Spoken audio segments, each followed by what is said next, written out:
Yer yuzidagi hamma baloning sababi, hamma buzg'unchilik, urush, janjal, fasodning sababi inson Allohdan uzilishi va Alloh bog'lashga buyurgan aloqalarni uzishidan ekan. Chunki qarasang, xavorijlarda ham ana shunaqa xislat bor. Ya'ni mu'min odamni o'ldirmaslik kerak. Alloh bundan ahd olgan. Ular ana shu ahdni buzadi. Mu'minni o'ldirishadi. Keyin Alloh bog'lashga buyurgan aloqalarni uzadi ular. Mana mu'minlar bilan hammasi bilan aloqani uzib tashlaydi. Jumalarga chiqishmaydi.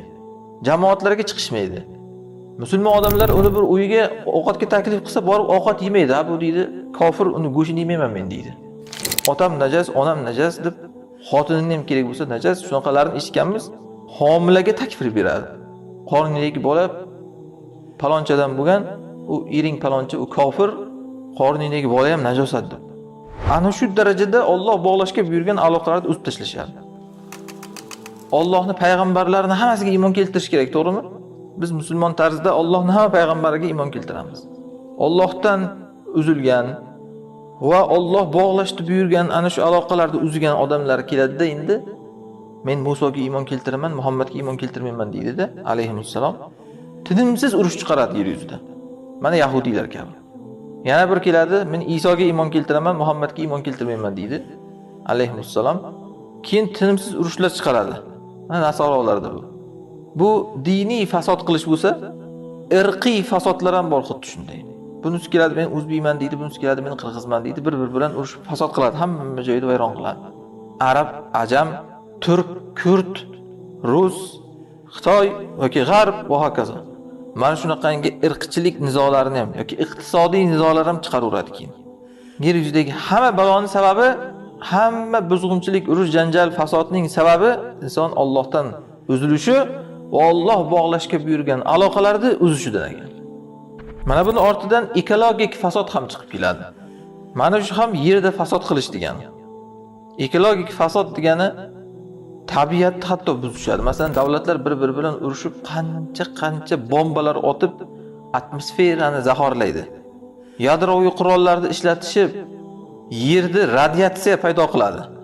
Uyda o'sayotgan o'simlik, hayvonot, tug'ilayotgan odamlar hammasi qing'ir, qiyshiq, nogiron shunaqangi bir buzuq xilqatlar vujudga keladi. O'rmonlarni yoqib yuborishadi bir-biriga zarar beraman deb urush paytlarida. Ana shu Alloh oyatda aytayotgan narsa, Alloh bilan ahdi buzilgandan, Alloh bog'lashga buyurgan aloqalarni uzgandan, odamlarning qo'llari kasb qilgan mana shu narsalar sababdan quruqlik va dengizda fasod zohir bo'ldi deydi. Sa'd ibn Waqqos radhiyallohu anhu sahobalardan.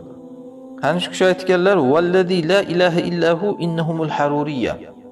Undan o'zga iloh yo'q bo'lgan Allohga qasamki, mana shu oyat haruriylar haqida deganlar. Haruriylar xavorijlar.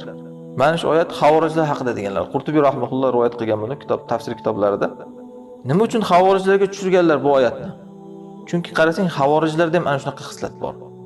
Allohning ahdini misoqidan keyin buzadi degani, ya'ni mu'min odamni o'ldirmaslik kerak. Alloh bundan ahd olgan. Ular ana shu ahdni buzadi. Mu'minni o'ldirishadi.